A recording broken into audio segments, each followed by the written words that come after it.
Team India జైత్రయాత్ర కొనసాగుతుంది. League దశలో ఓటమి అనేది లేకుండా సూపర్ 8లో అడుగుపెట్టిన భారత్ అదే జోరు కొనసాగిస్తుంది.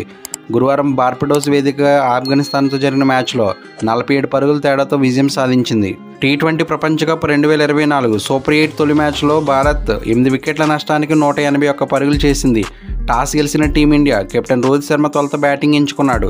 అయితే ఈ నిర్ణయం ఆశించిన మేర వర్కౌట్ కాలేదు. కెప్టెన్ రోహిత్ శర్మ విఫలమయ్యాడు. 13 బంతుల్లో 8 పరుగులు మాత్రమే చేసి అవుట్ అయ్యాడు.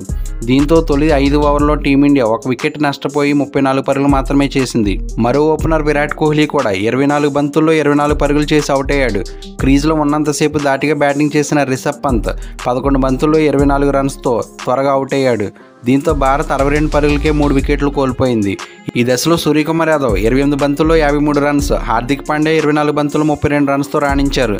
దీంతో భారత్ 170 పరుగుల మార్కు దాటింది. చివరకు నిర్ణీత 20 ఓవర్లో 8 వికెట్ల నష్టానికి 181 పరుగులు చేసింది. శివం దుబే 10 పరుగులు, రవీంద్ర జడేజా 7 పరుగులతో మరోసారి విఫలమయ్యారు. ఈ మ్యాచ్ కోసం తుది జట్టులో భారత్ ఒక మార్పు చేసింది.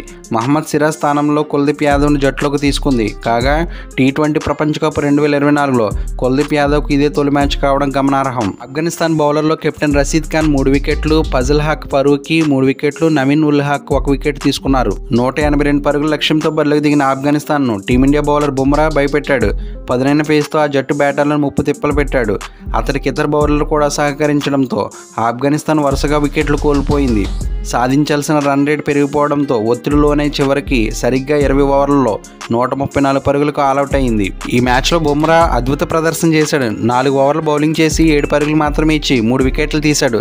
హర్షదీప్ సింగ్ 3 వికెట్లు, కుల్దీప్ యాదవ్ 2 వికెట్లు తీశారు. అక్షర్ పటేల్ 1, రవీంద్ర జడేజా 1 వికెట్ తీశారు. ఈ మ్యాచ్ విజయంతో భారత్ సూపర్ 8లో పాయింట్ల ఖాతా తెరిచింది. భారత్ తన తర్వాతి మ్యాచ్లో శనివారం బంగ్లాదేశ్తో తలపడనుంది. ఈ మ్యాచ్లో గెలిస్తే టీమిండియా సెమీఫైనల్కు చేరువవుతుంది. ఫ్రెండ్స్, ఈ వీడియో మీకు నచ్చితే లైక్ చేయండి. మీ ఫ్రెండ్స్ అండ్ ఫ్యామిలీ మెంబర్స్కి షేర్ చేయండి.